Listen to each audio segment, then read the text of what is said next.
So meditation ಬಗ್ಗೆ ಇದರಲ್ಲಿ ಏನು ಸಂಶೋಧನೆಗಳು ನಡೀತು ಅಂತ ಅನ್ನೋದು ಸ್ವಲ್ಪ ವಿಚಾರ ಮಾಡ್ತಾ ಇರುವಾಗ ಒಂದು ವಿಷಯ ಗೊತ್ತಿರೋದೇನೆಂದರೆ, ಸೊ ಒಂದು ಅದ್ಭುತವಾದ ವಿಷಯ ನಾವು ತಿಳ್ಕೊಬೇಕಿಲ್ಲಿ. ಎಲ್ಲರೂ ಧ್ಯಾನ ಮಾಡೋಂಥವ್ರು ಧ್ಯಾನ ಮಾಡಿದರೆ ಅಂದರೆ ಧ್ಯಾನ ನಿರಂತರವಾಗಿ ನಾವು ಮಾಡ್ತಾ ಇರ್ತೀವಲ್ಲ, ಶ್ವಾಸದ ಮೇಲೆ ಗಮನ ಇಟ್ಕೊಂಡು ಮಾಡ್ತಾ ಇರ್ತೀವಿ ಅಷ್ಟೇ. ಒಂದು ಸಿಂಪ್ಲೆಸ್ಟ್ ಟೆಕ್ನಿಕ್ ಇದು ಅಲ್ವಾ? ಸೊ ಯಾರಾದರೂ ಮಾಡ್ಬೋದು, ಎಷ್ಟು ಹೊತ್ತಾದರೂ ಮಾಡ್ಬೋದು, ಎಲ್ಲಿಯಾದರೂ ಮಾಡ್ಬೋದು, ದೇರ್ ಇಸ್ ನೋ ಪ್ರಾಬ್ಲಮ್. ಆಯಿತಾ?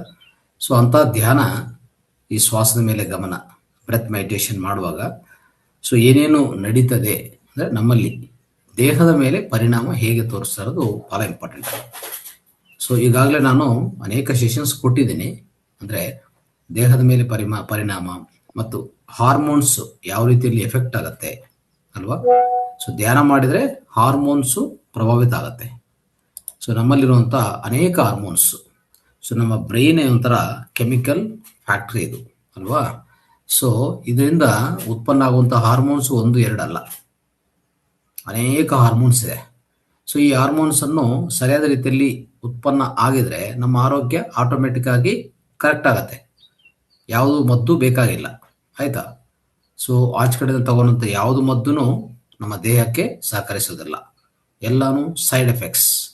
Always a pill followed by ill ಅಂತ ಇರ್ತಾರೆ. ಅಂದರೆ ಒಂದು ಮದ್ದು ತಗೊಂಡ್ರೆ ಅದಕ್ಕೆ ಮತ್ತೆ ಹಿಂದೆನೇ ಒಂದು ಇಲ್ನೆಸ್ ಇರುತ್ತೆ. ಪಿಲ್ ಫಾಲೋಡ್ ಬೈ ಇಲ್ ಅಂತ ನೆನ್ಪಿಟ್ಕೊಳ್ಳಿ. Very simple.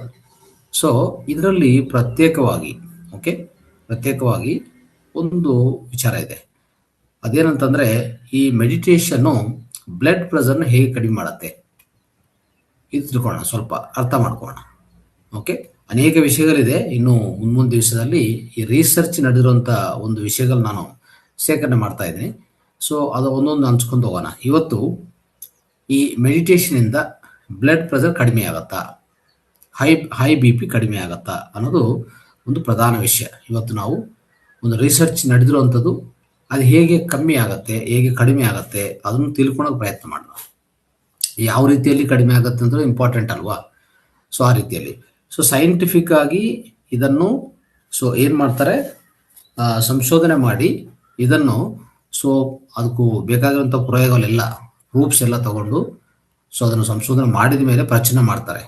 ಸ್ವಲ್ಪ ಜರ್ನಲ್ಸ್ ಅಂದರೆ ಮ್ಯಾಗಝೈನ್ಸ್ ಅಂತ ಹೇಳ್ತಾರೆ. ಈ ಮಂತ್ಲಿ ಮ್ಯಾಗಝೈನ್ಸು, ಬೈ ಮಂತ್ಲಿ ಮ್ಯಾಗಝೈನ್ಸು ಬರ್ತಾ ಇರ್ತವೆ. ಇವೆಲ್ಲ ಸೊ ಇಡೀ ಪ್ರಪಂಚದಲ್ಲಿ ಫೇಮಸ್ ಮ್ಯಾಗಝೈನ್ಸ್ ಇದೆ. ಈಗ ನಮಗೆಲ್ಲ ಇಲ್ಲಿ ಆಂಧ್ರ ವಿಧ ವಿಧ ಪತ್ರಿಕೆಗಳು ಮಾಡ್ತಾರಲ್ಲ, ವೀಕ್ಲಿ ಮಂತ್ಲಿ ಮ್ಯಾಗಝೈನ್ಸ್ ಬರ್ತಾ ಇರ್ತವೆ. ಅದೇ ರೀತಿಯಲ್ಲಿ ಮೆಡಿಕಲ್ ಅಸೋಸಿಯೇಷನ್ ಮೆಡಿಕಲ್ಗೆ ಸಂಬಂಧಿತ ಈ ಮ್ಯಾಗಝೈನ್ಸು ಇದೆ. ಓಕೆ, ಸೊ ಅದರಲ್ಲಿ ಪ್ರತ್ಯೇಕವಾಗಿ ಒಂದು magazine, the journal of alternative and complementary medicine ಅಂತ ಒಂದಿದೆ. ಆಯಿತಾ? ಇದೊಂದು ಸಪ್ರೇಟ್ ಮ್ಯಾಗಝೈನ್. ಇದರಲ್ಲಿ ಕ್ಲಿನಿಕಲ್ ರಿಸರ್ಚ್ ಮಾಡಿ ಅಂಥ ವಿಷಯಗಳನ್ನ ಪ್ರಚನೆ ಮಾಡ್ತಾರೆ ಅವರು, ಕ್ಲಿನಿಕಲ್ ರಿಸರ್ಚ್ ಮಾಡಿ. ಸೊ ತುಂಬ ಒಂದು ಸಪ್ರೇಟ್ ಅಂದರೆ ವ್ಯಕ್ತಿಗಳನ್ನ ತಗೊಂಡು ಧ್ಯಾನ ಮಾಡ್ತಾ ಇರೋಂಥ ವ್ಯಕ್ತಿಗಳನ್ನ ತಗೊಂಡು ಅವರು ರಿಸರ್ಚ್ ಮಾಡ್ತಾರೆ. ಎಸ್ಪೆಷಲಿ ಅವರ ಬ್ಲಡ್ ಪ್ರೆಷರನ್ನು ನೋಡ್ತಾರೆ, ಬಿ ಪಿ ನೋಡುವಾಗ ಒಂದು ಅದ್ಭುತ ವಿಷಯ ಏನು ಕಂಡು ಬಂತಂದರೆ, ಅವರಲ್ಲಿ ಬ್ಲಡ್ ಪ್ರೆಷರ್ ಏನಿದೆಯೋ 3 ತಿಂಗಳು ಪ್ರಾಕ್ಟೀಸ್ ಮಾಡಿದ ಮೇಲೆ ಧ್ಯಾನ, 3 ಮಂತ್ಸ್ ಮೆಡಿಟೇಷನ್ನು ಮಾಡ್ತಾ ಇದ್ದಾರೆ ನಿರಂತರವಾಗಿ. ಅಂಥ ವ್ಯಕ್ತಿಯನ್ನು ಅವರು ಅಂದರೆ ಏನು ಮಾಡಿದ್ದಾರೆ, ಟೆಸ್ಟ್ ಮಾಡ್ತಾರೆ. ಅವ್ರನ್ನು ವಿಧ ವಿಧ ಟೆಸ್ಟ್ಗಳು ಮಾಡಿದರೆ 3 ತಿಂಗಳು ಅಂದರೆ ಕಂಟಿನ್ಯೂಸ್ 3 ತಿಂಗಳು ಮಾಡಿದ್ದಾರೆ ಅಂತ ಇಟ್ಕೊಳ್ಳಿ. ಅದರಲ್ಲಿ ಪ್ರತಿದಿನ ಎಲ್ಲ ಆಲ್ಟರ್ನೇಟ್ ಡೇಸು ನೋಡ್ತಾ ಇರ್ತಾರೆ ಬಿ ಪಿ ಹೇಗೆ ಕಂಟ್ರೋಲ್ ಆಗ್ತಾ ಇದೆ ಅಂತ. ಅವ್ರಿಗೆ ಕಂಡು ಬರ್ತದೆ ಏನಂತಂದರೆ, ಏನು ಗೊತ್ತಾಯ್ತಂದರೆ 3 ಮಂತ್ಸ್ ಪ್ರಾಕ್ಟೀಸ್ ಮಾಡುವಾಗ 2 ಅಂದರೆ 2/3 ಅಂತಂದರೆ 66%, 2/3 ಅಂತ ಹೇಳ್ತೀವಿ ನಾವು, 66% ಅವ್ರ ಬಿ ಪಿ ಕಡಿಮೆ ಆಯಿತು. ನೋಡಿದ್ರಾ? ಸೊ ಆಲ್ಮೋಸ್ಟ್ 66% ಆ ಬಿ ಪಿ ಕಡಿಮೆ ಆಯಿತು ಅನ್ನೋದು ಅವ್ರಿಗೆ ಗೊತ್ತಾಯಿತು 3 ಮಂತ್ಸ್ ಮೆಡಿಟೇಷನ್ ಮಾಡಿದ್ದಕ್ಕೆ. ಅದು ಹೇಗೆ, ಯಾವ ರೀತಿಯಲ್ಲಿ ಆಗಿದೆ ಅಂತ ಅವರು ಸೈಂಟಿಫಿಕ್ ಆಗಿ ಎಕ್ಸ್ಪ್ಲೇನ್ ಮಾಡಿದರು. ಏನಂತಂದರೆ, ಯಾವಾಗ ಯಾರ್ಯಾರು ಧ್ಯಾನ ಮಾಡ್ತಾರೋ ಅವ್ರ ಒಳಗಡೆ ಈ ನೈಟ್ರಿಕ್ ಆಕ್ಸೈಡ್ ಅಂತ ಒಂದು ಉತ್ಪತ್ತಿ ಆಗುತ್ತೆ. ನೈಟ್ರಿಕ್ ಆಕ್ಸೈಡ್ ಅಂತ ಒಂದು ಕೆಮಿಕಲ್, ಎಸ್ಪೆಷಲಿ ಕೆಮಿಕಲ್ ಉತ್ಪನ್ನ ಆಗತ್ತೆ. ನೆನ್ಪಿಟ್ಕೊಳ್ಳಿ, ಬರ್ಕೊಳ್ಳಿ. ಇದೇನು ಮಾಡುತ್ತೆ ಅಂತಂದರೆ ನೋಡಿ, ಅದ್ಭುತವಾದ ವಿಷಯ ಇದು. ಈ ಬ್ಲಡ್ ವೆಸಲ್ಸ್, ರಕ್ತನಾಳಗಳಿದೆಯಲ್ಲ, ಈ ರಕ್ತನಾಳಗಳು ಮುಚ್ಚೋಗಿರ್ತವೆ. ಯಾರಿಗೆ ಬಿ ಪಿ ಹೇಗೆ ಬರುತ್ತೆ ಅದು ಸ್ವಲ್ಪ ನಾವು ತಿಳ್ಕೊಂಡ್ರೆ ಅರ್ಥ ಆಗತ್ತೆ. ಬಿ ಪಿ ಬರೋ ಕಾರಣಗಳೇನು ಅಂದರೆ, ಮೊದಲನೇ ಕಾರಣ ನಾವು ಜಾಸ್ತಿ ಕಾರ್ಬೋಹೈಡ್ರೇಟ್ಸ್ ತಿಂತಾ ಇದ್ದೀವಿ ಅಲ್ವಾ. ಜಾಸ್ತಿ ಕಾರ್ಬೋಹೈಡ್ರೇಟ್ಸ್ ತಿನ್ನುವಾಗ ಏನಾಗುತ್ತೆ, ಜಾಸ್ತಿ ಕಾರ್ಬೋಹೈಡ್ರೇಟ್ಸ್ ಸೇವನೆ ಮಾಡಿದರೆ ಅದರಿಂದ ಗ್ಲೂಕೋಸ್ ಜಾಸ್ತಿ ಉತ್ಪನ್ನ ಆಗುತ್ತೆ. ಗ್ಲೂಕೋಸ್ ಜಾಸ್ತಿ ಉತ್ಪನ್ನ ಆದರೆ ಏನಾಗುತ್ತೆ, ಆ ಗ್ಲೂಕೋಸೇ ಹೆಚ್ಚಿನ ಗ್ಲೂಕೋಸ್. ಈಗ ಗ್ಲೂಕೋಸ್ ಬೇಕು, ಪ್ರತಿ ಸೆಲ್ಗೂ ಏನು ಬೇಕಾಗುತ್ತೆ, ಶಕ್ತಿ ಬೇಕು ಅಲ್ವಾ. ಸೊ ಆ ಶಕ್ತಿ ನಾವು ಏನು ಆಹಾರ ಸೇವನೆ ಮಾಡ್ತೀವೋ ಅದರಿಂದ ಖಂಡಿತ ಬರುತ್ತೆ, ಆಯ್ತಾ. ಸೊ ಆದರೆ ಆ ಶಕ್ತಿ ಎಷ್ಟು ಅಂದರೆ, ಪ್ರತಿದಿನ ಗ್ಲೂಕೋಸ್ ಜಾಸ್ತಿ ತಗೊತಾ ಇದ್ರೆ, ಅಂದರೆ ಕಾರ್ಬೋಹೈಡ್ರೇಟ್ ಜಾಸ್ತಿ ತಗೊತಾ ಇದ್ರೆ ನಾವು ಪ್ರೋಟೀನ್ ಕಡಿಮೆ ತಿಂತೀವಿ, ಫ್ಯಾಟ್ ಕಡಿಮೆ ತಿಂತೀವಿ, ಎಲ್ಲ ಕಡಿಮೆ ಮಾಡ್ತೀವಿ. ಬಟ್ ಆದರೆ ಗ್ಲೂಕೋಸನ್ನು ಮಾತ್ರ ನಾವು, ಅಂದರೆ ಕಾರ್ಬೋಹೈಡ್ರೇಟ್ಸ್ ಮಾತ್ರ ನಾವು ಕಡಿಮೆ ಮಾಡಲ್ಲ ಅಲ್ವಾ. ಸೊ ಆ ರೀತಿ ಮಾಡುವಾಗ ಏನಾಗ್ತದೆ, ನಿಧಾನವಾಗಿ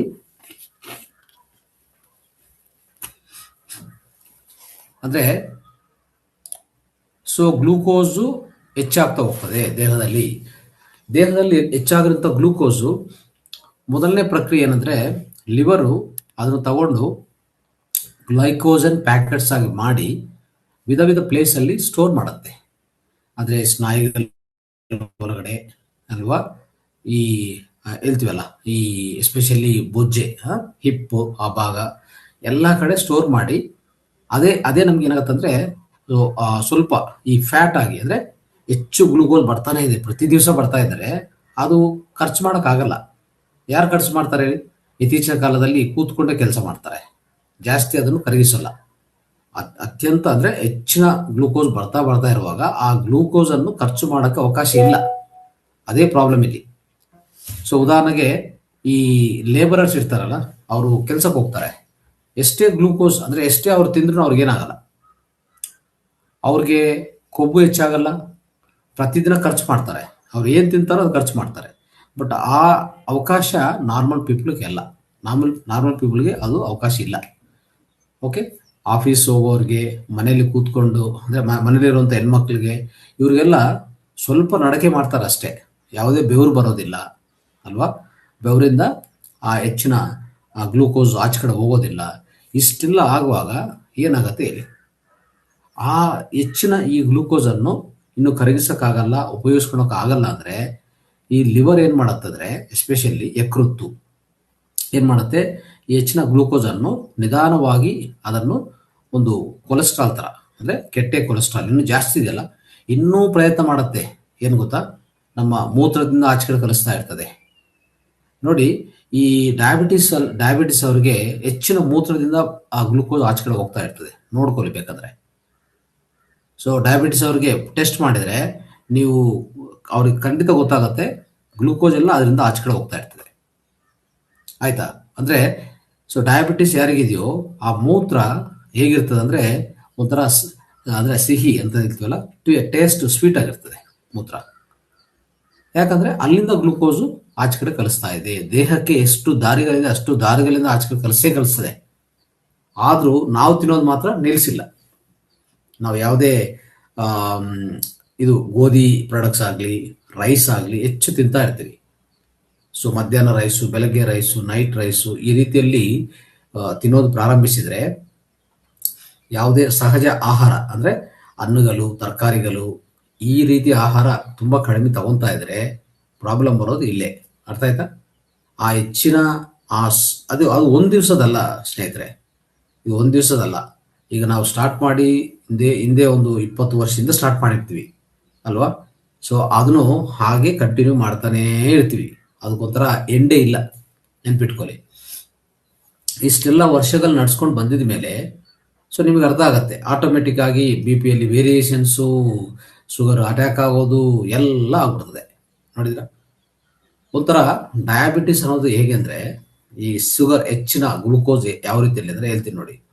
ಇದು ಪ್ರತಿಯೊಂದು ವ್ಯಾಧಿಗೆ ಮೂಲ ಕಾರಣ ಅದೇ, ಪ್ರತಿಯೊಂದು ವ್ಯಾಧಿಗೆ ಮೂಲ ಕಾರಣ ಅದೇ ಇರ್ತದೆ, ಯಾವುದಿಲ್ಲ, ನೆನ್ಪಿಟ್ಕೊಳ್ಳಿ.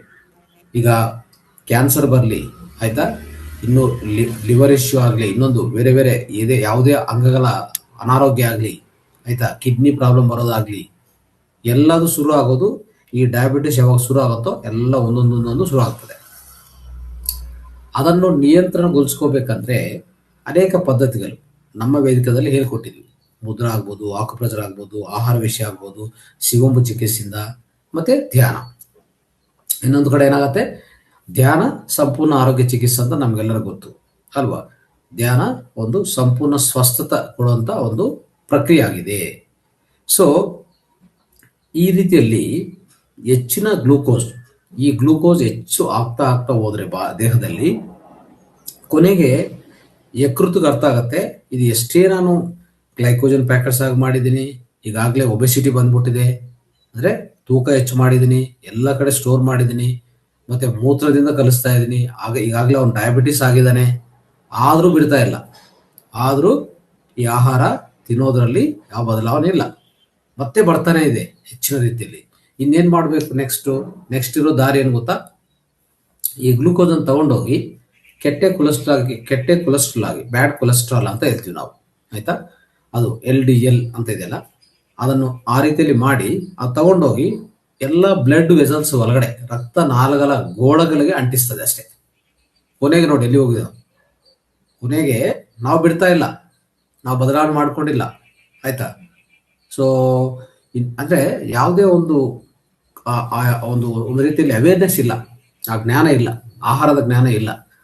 ಆಹಾರದ ಜ್ಞಾನ ಇಲ್ಲದೆ ಇದೆಲ್ಲ ಮಾಡ್ತಾ ಇರುವಾಗ ಆಟೋಮೆಟಿಕ್ ಆಗಿ ಆ ಸ್ಥಿತಿಗೆ ಹೋಗ್ತೀವಿ.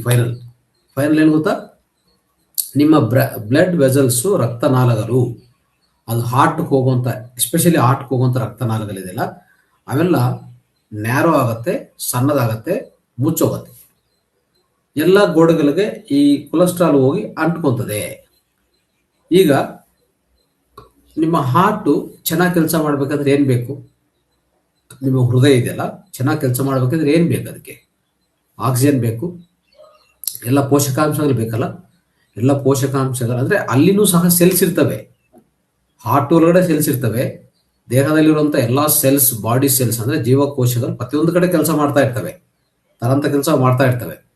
ಈಗ ಹಾರ್ಟಲ್ಲಿ ಸ್ವಲ್ಪ ಸೆಲ್ಸ್ ಇರುತ್ತೆ, ಕಿಡ್ನಿಯಲ್ಲಿ ಸೆಲ್ಸ್ ಇರ್ತವೆ, ಅಲ್ಲೆಲ್ಲಿ ಸಪ್ರೇಟ್ ಸೆಲ್ಸ್ ಅವರ ಕಾರ್ಯಕ್ರಮ ಮಾಡ್ಕೊಂಡು ಹೋಗ್ತಾ ಇರ್ತವೆ ನಿರಂತರವಾಗಿ. ಆ ಸೆಲ್ಸ್ಗೆ ಆಕ್ಸಿಜನ್ ಬೇಕು, ಬ್ಲಡ್ ಬರಬೇಕು, ಬ್ಲಡ್ ಚೆನ್ನಾಗಿ ಬರಬೇಕು. ಹೃದಯಕ್ಕೆ ಏನು ಬರಬೇಕು, ನಾವು ಅನ್ಕೊಂತೀವಿ ಹೃದಯ ಬ್ಲಡ್ ಅನ್ನು ಪಂಪ್ ಮಾಡುತ್ತೆ ಅಂತ ಅನ್ಕೊಂತೀವಿ. ಅದು ಪಂಪ್ ಮಾಡಲ್ಲ, ಅಲ್ಲೇನು ದೊಡ್ಡ ಮೋಟರ್ ಏನಿಲ್ಲ. ನಾವೆಲ್ಲ ಅದೇ ಅಲ್ಲ ಅನ್ಕೊಳ್ಳೋದು. ಅದಕ್ಕೆ ಮುಂಚೆ ಅಂದರೆ ಇನ್ನೂ ಬೇರೆ ಬೇರೆ ರೀತಿಯಲ್ಲಿ ಅನ್ಕೊಂತಾ ಇದ್ರು. ಬಟ್ ಅಟ್ಲೀಸ್ಟ್ ಇತ್ತೀಚಿನ ಸಮಯದಲ್ಲಿ ನಮಗೆಲ್ಲ ಅರ್ಥ ಆಗಿರೋದು ಹೃದಯ ಪಂಪ್ ಮಾಡುತ್ತೆ ಬ್ಲಡ್ ಅಂತ. ಯಾವ ಪಂಪ್ ಮಾಡಲ್ಲ, ಪಂಪ್ ಮಾಡೋಕ್ಕೆ ದೊಡ್ಡ ಮೋಟರ್ ಬೇಕು.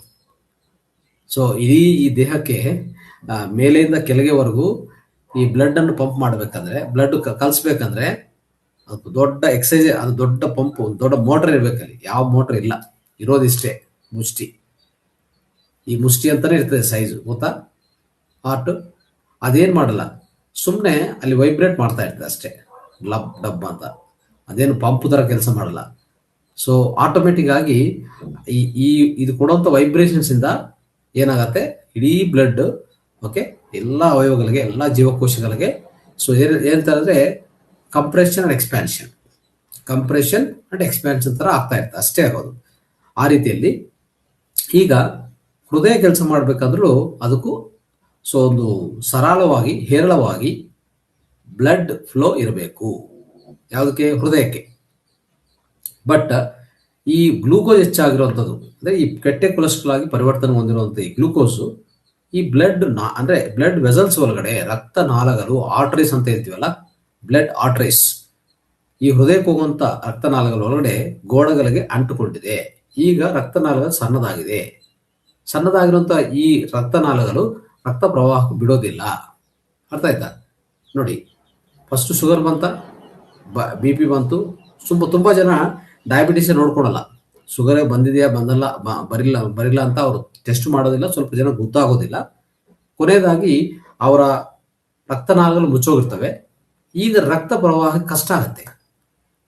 ರಕ್ತ ಪ್ರವಾಹ ಆಗಲ್ಲ ಅಂದ್ರೆ ರಕ್ತ ಒಳಗಡೆನೆ ಹೋಗೋದು, ಆಕ್ಸಿಜನ್ ಎಲ್ಲ ನ್ಯೂಟ್ರಿಯೆಂಟ್ಸ್, ಎಲ್ಲ ನೀರು ಎಲ್ಲ ಅಲ್ಲಿಂದನೇ ಹೋಗೋದು, ಪ್ರತಿ ಅಂಶ ಅಲ್ಲಿಂದನೇ ಹೋಗೋದು. ಈಗ ರಕ್ತನಾಳಗಳೇ ಮುಚ್ಚೋಗಿದ್ರೆ ಇನ್ನೇನು ಬರುತ್ತೆ ನಿಮಗೆ? ಹೇಳಿ ನೋಡೋಣ. ಇಲ್ಲಿ ಹೊರಗಡೆ ಏನು ಹೋಗಲ್ಲ. ಆವಾಗ ಈ ಹೃದಯದ ಪರ್ಫಾರ್ಮೆನ್ಸ್ ಅಂದರೆ ಈ ಹೃದಯ ಮಾಡುವಂಥ ಕೆಲಸ ಕಮ್ಮಿ ಆಗತ್ತೆ, ಎಸ್ಪೆಷಲಿ ಅದು ವೀಕ್ ಆಗ್ತಾ ಬರ್ತದೆ.